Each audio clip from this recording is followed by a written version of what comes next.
Good morning. Welcome to day 4 of your second week of your Morning Summit journey. This week we've been talking a lot about clarity and vision, and maybe you're struggling with a lie that I've struggled with, I still struggle with a lot, and it's the lie that says, I don't know.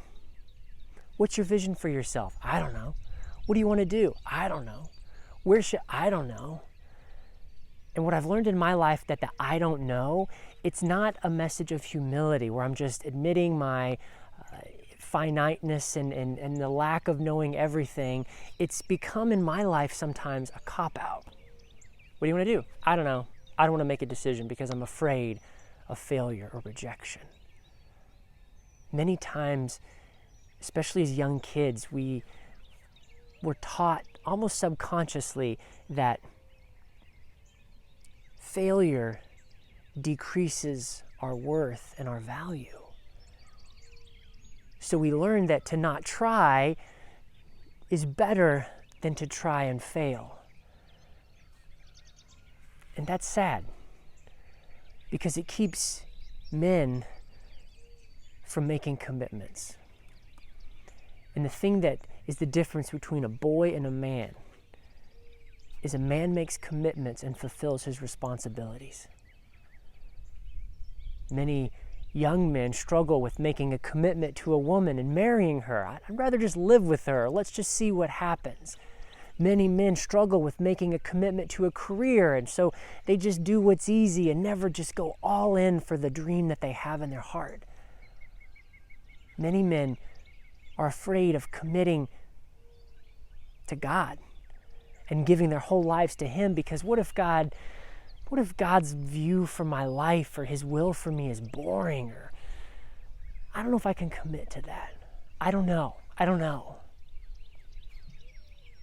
Well, the Bible talks about that in James 1:5, and that's our power verse for the day, and it says, if anyone lacks wisdom, he should ask God, who gives generously to all without finding fault, and it will be given to him.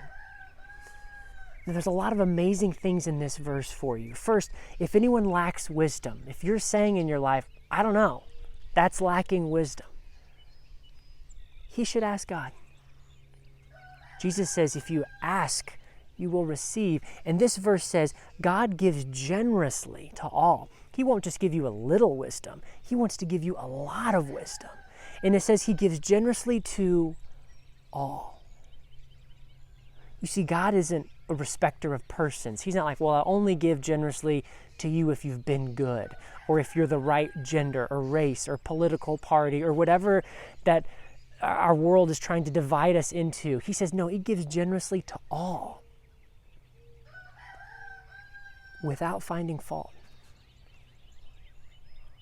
Now, if you have a spirit of criticism in your heart, it's very easy for you to find fault in yourself, and you're like, oh, maybe I should ask God. Oh, why would God talk to me? I looked at pornography the other day. Why would God talk to me? I yelled at my wife. Why would God talk to me? I'm a pushover at work. Why would God talk to me? Because of all these faults I have. But this verse says he's not a fault finder. You know who the accuser is? Satan. But Jesus, he's the redeemer, the rescuer, the wisdom giver.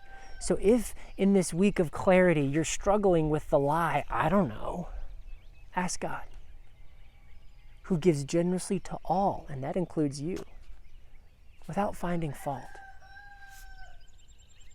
And it will be given to him. Guys, God is faithful. He loves you very much, and he's got this. God bless.